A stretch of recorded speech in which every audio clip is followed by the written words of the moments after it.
Hello, it's a Friday night, and look, I've got a beer. I've got a beer mill. I got surprise beer mill yesterday from Pat's Brewery, no less. And yeah, surprise beer mill as well too. So I got home from work and it was like, oh, there's a box. And you see the box, and it's just like, you know what it is. You don't know, you didn't know it was coming, but you know what's inside. So yeah, it's always a little bit of excitement I enjoy. So he sent me 3 beers. This is the first one I'm drinking tonight now, which is the Mild High Club, which is a mild, believe it or not. Lovely little design. Couple of barcodes on. One is the Brewfather recipe, and the other is for Untapped as well too. So that's quite a good idea. Ooh. Okay. It's not a gusher. I think it's off the keg. I presume it's off the keg anyway. Oh, it's bloody else. She's lively. Okay. Let's look at the recipe, shall we, while that calms down. This is a Guinness glass as well too, so there's nothing going crazy in it. So as far as milds go, my history with mild, I mean, I can't actually get a mild over here in the arse end of nowhere. It doesn't seem to exist over here. So basically, I have had a couple of milds, and people have sent them to me. One is definitely one or both possibly came from Peter Hodge. Can't remember. I also might have had one from Red Dog, although I could be wrong about that. But yeah. But I've made something which I thought was tasted a bit like a mild, which was like the Party Guile Stout. So it was kind of really light, but yet it was easy to drink, nice simple beer, but it had loads of flavour in it as well too. So technically it wasn't a mild, but I'm guessing that's what it is. But I can't get it over here. You can't really buy it anywhere. You can't buy it in a pub. I imagine if you want it, it would be like, when I hear the word mild, I immediately think, oh, a pint of Malby Duck, that type of thing. So in this then is 3.6 kilos. This is 3.3%. Okay, so Pat did make a video for this. I'll leave a link below. It was a while ago. The only thing I can really remember is that it started high and finished high, and that's about all I can remember, to be honest. So 3 kilos, a mild malt. Again, I've never brewed with mild malt. No idea what it's like or anything. A little bit of Crystal Dark in there, and chocolate malt, and East Kent Goldings. And we have fermented with Saffiel. I just see there's a hop stand time of 30 minutes. So I don't know. I don't know if that's accurate or what with your hop stand on, because there's only two. There's only like a 60-minute edition and a 5-minute edition. So unless the 5-minute edition was just in there, cooled it down and left it, but I hardly think it matters, like, for the sake of like 10 grams of East Kent Goldings. I don't imagine it'll make too much of a difference. So that is it. Very simple, as we say. Hopefully I can get this poured. Hopefully, he says. Okay, it's really lively. I think we're gonna have to come back to that. Tell you what we could do, okay? Because I watched a video from Pat, funnily enough, on Wednesday night, catching up on videos, and he was doing like a what's in your Spurs box kind of video, which Rick also did. So I might as well do that now while we're waiting for that to calm down. Okay, so let me go and grab their Spurs box. So I've got 7 boxes up there. They're not, let me see, what do you see? So we get 7 boxes up here on the shelves. That's just stuff. It's not really Spurs, just bits and bobs. This is a Spurs box just purely for bags, hop bags, loads of extra bags you get from Cross My Life. All that stuff in there. Grain bags. That's a Spurs box. We'll have a look in there. What is this? This looks like an electrics box. So what is this? So that is our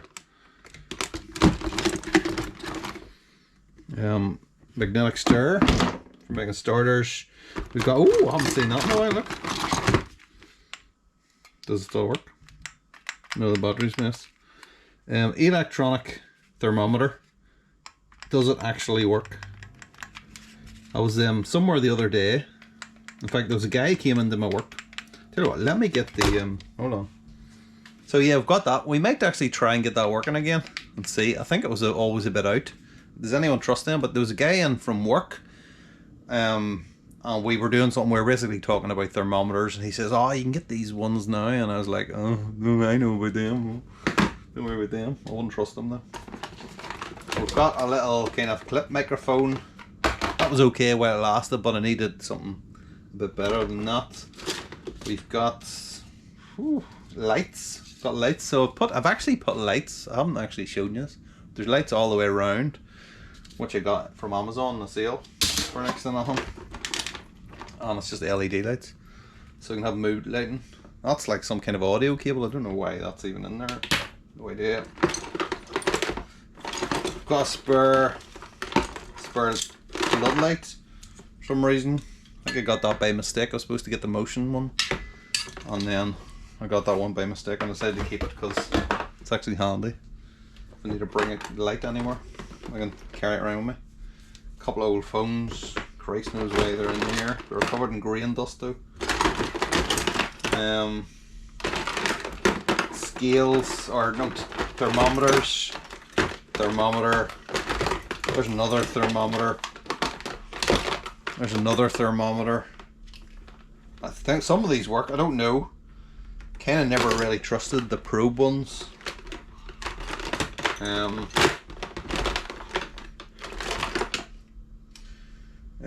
Yes. Where's that from? That's from the Firmzilla. I think I got one of these and it wasn't working, but I don't know. I need to test this because I don't think it was this. I think it turned out to be one of the John Guest fittings, is why it wasn't holding pressure. But I need to check that, see if that's actually working. Tripod, and yeah, yada yada yada. Electrics box, that's called. Okay, that's the electric box. Next box is whatever this is. I don't think we need to look in there really, do we? It's like a couple of drinks bottles, bits and pieces for the vacuum sealer. Nope.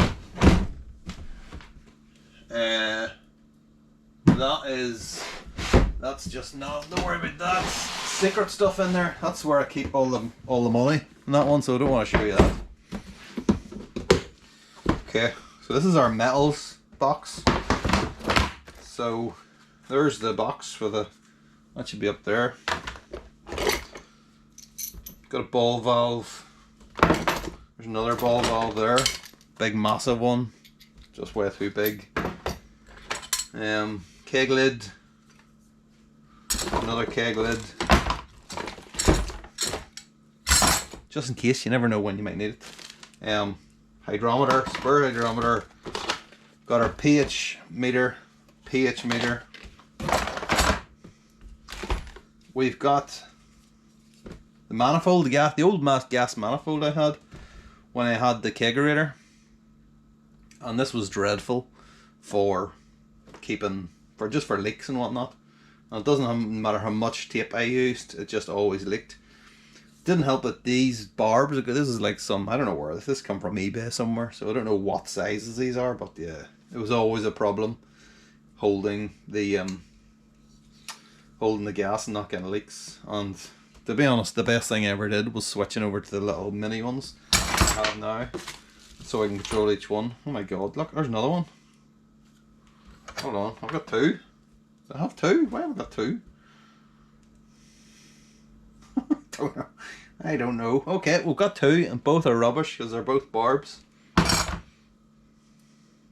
Okay. I didn't even know they were in there. It's a 1/2 inch barb. It goes on to something. Don't know what. I'll need it someday though. There's a pin lock keg post. Missing its O-ring. The old hot bazooka. Look at that. There's other barbs in there. Bits and pieces of everything that come from God knows where. Jubilee clips. We've got that, looks vaguely familiar. I think that goes over the manifold.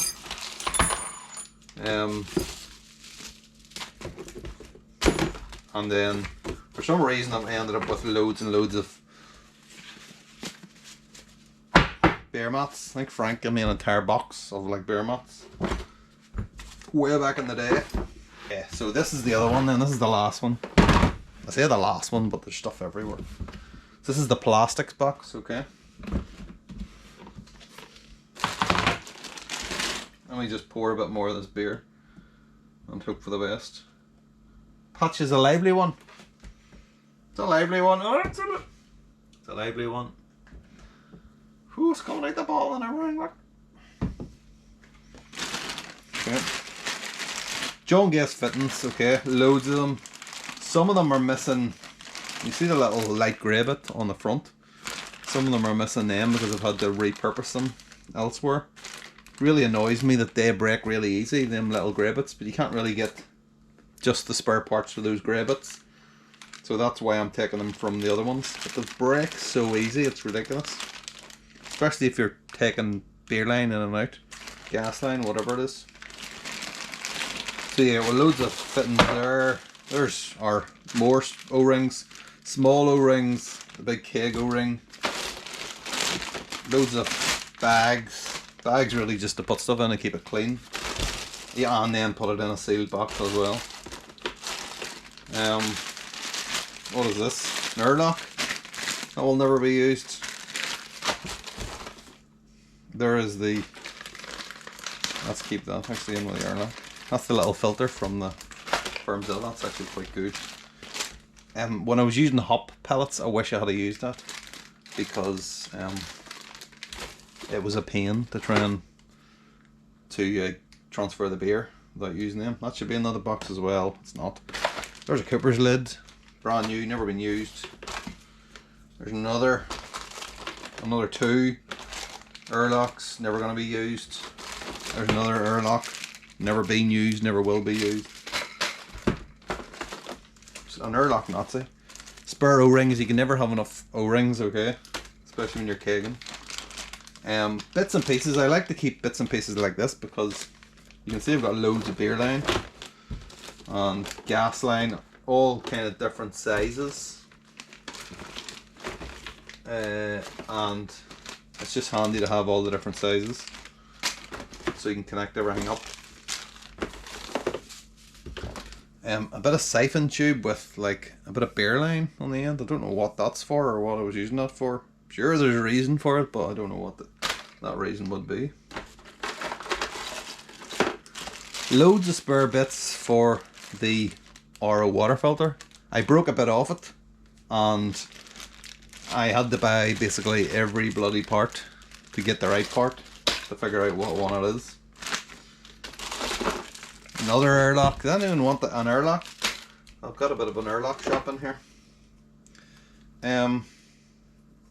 That's from like a bottling bucket type thing. It doesn't. I don't know if it's ever been used or what, or if it was always a spare. It's one of those ones that turns around when it's not being used, so it's pointing up, and then turn around like that. So, carbonation cap just randomly in there. Should really be in the metal box. I think that's for connecting different bits of tubing, whether it's gas line or beer line or whatever, and no matter what size it should fit in. Of course you can't really use it permanently. It's good a fix, let's say, very short term, but long term no, you never go with that. It's like one of those things you're sitting on the end of a bottling wand, isn't it? There's another one.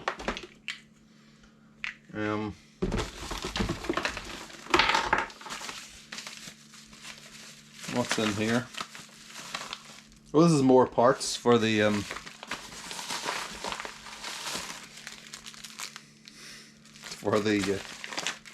RO water system. So if anything ever goes wrong, I will actually have the part now. This is the thing I always end. This is why I've got so much stuff, because I keep buying the wrong stuff all the time. I was looking for that the other day and I didn't know where it was. I found it. There it is. That's for cleaning like beer line. Maybe not something quite that small, but you get the idea. Poke it in. More O-rings. All the beer line in here. There is an actual bottling wand. I've got more. I'm sure I've got more gas line somewhere, but it's not. Doesn't seem to be in here. I must have put it somewhere else in a bigger box, because obviously everything's crammed in here. There's another bottling wand. There's another one of those clips that you put the bottling wand into. Look.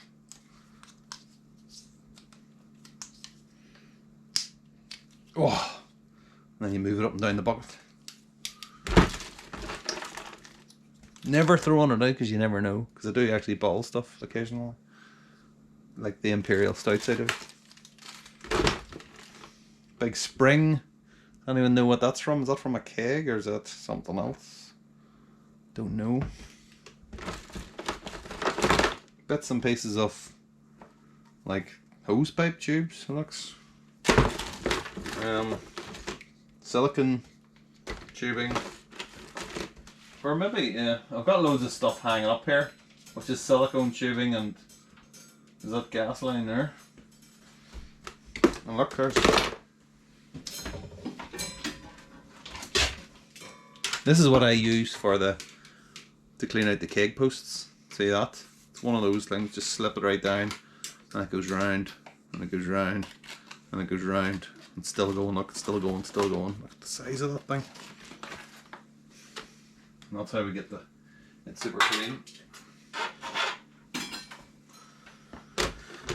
Is there anything else worth seeing in here? There's one of those. It's got a barb, so this is a disconnect.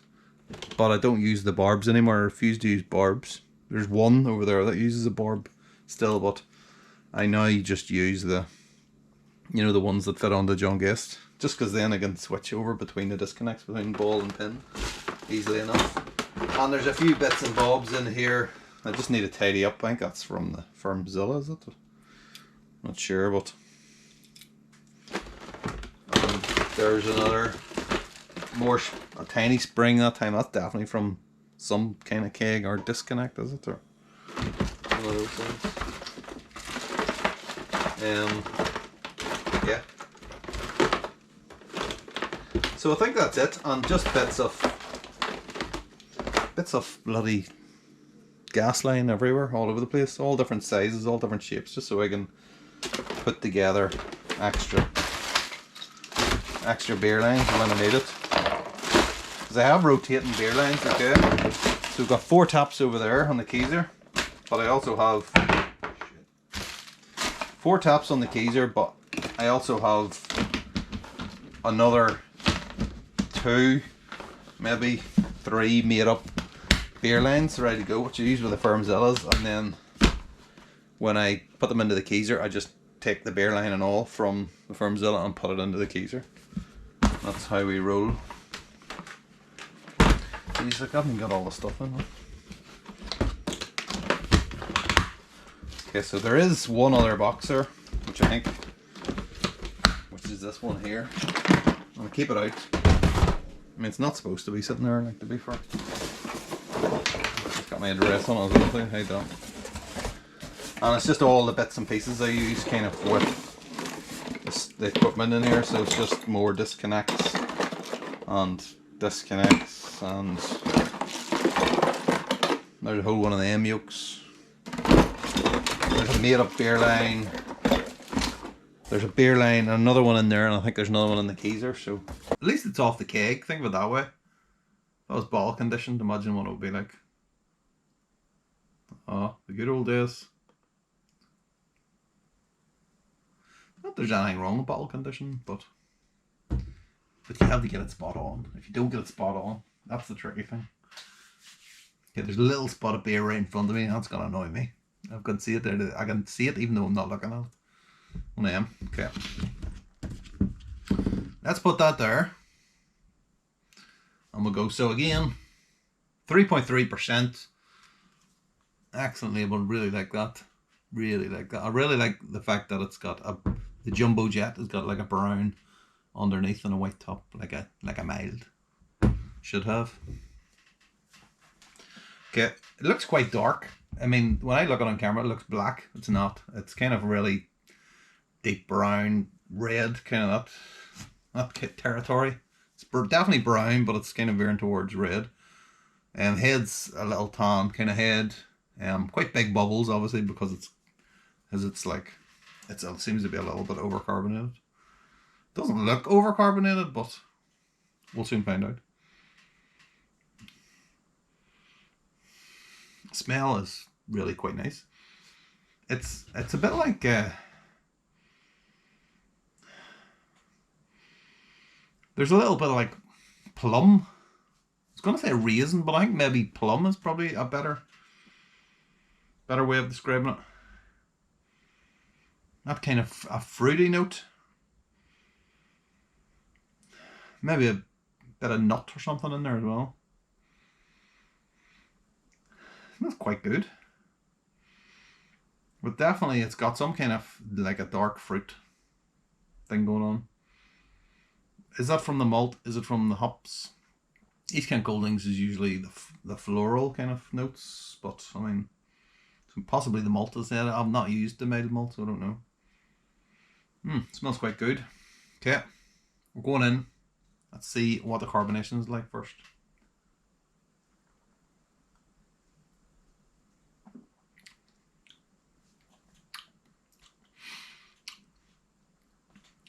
It's not too bad. It is a little bit fizzy, but it's not too bad because it's been sitting out.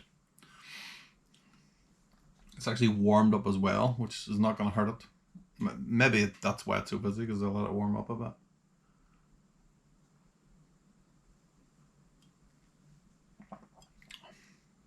Light body on it. It's so light as to be inoffensive. It's inoffensively light.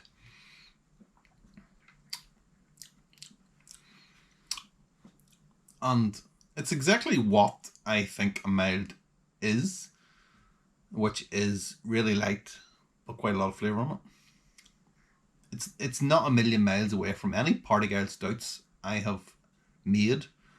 That is kind of the mouthfeel of it. It's really light, but plenty of flavour. So possibly they are milds rather than stouts, actual stouts, even though the original beer is a stout.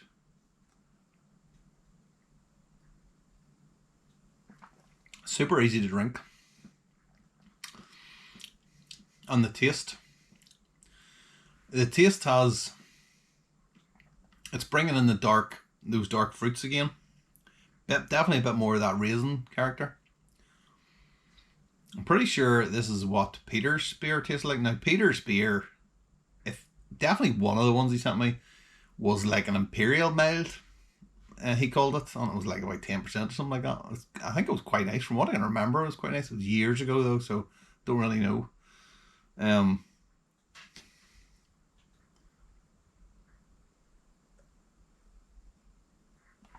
But it definitely had that flavour. Now maybe he was using the mild malt brings that through, but it's that same kind of character, which is really nice. There's a bit of a caramel note as well to it. Caramel veering towards the kind of Coca-Cola taste that I'm very familiar with. Or maybe it's because I was having a Coca-Cola out here before. But, you know. But yeah, I like that. I do like that. It's not something I brew. It's not something I've ever brewed, so maybe I should try and do it. As I say, I've done the Party Guiles, and it's similar, but not exactly the same. But yeah, anyway, I've gone on long enough. So yes, cheers, Pat. Thank you for sending this to me. I'll be having the other two beers at some point, possibly this weekend. I'm not sure, but anyway, cheers, everybody. See ya.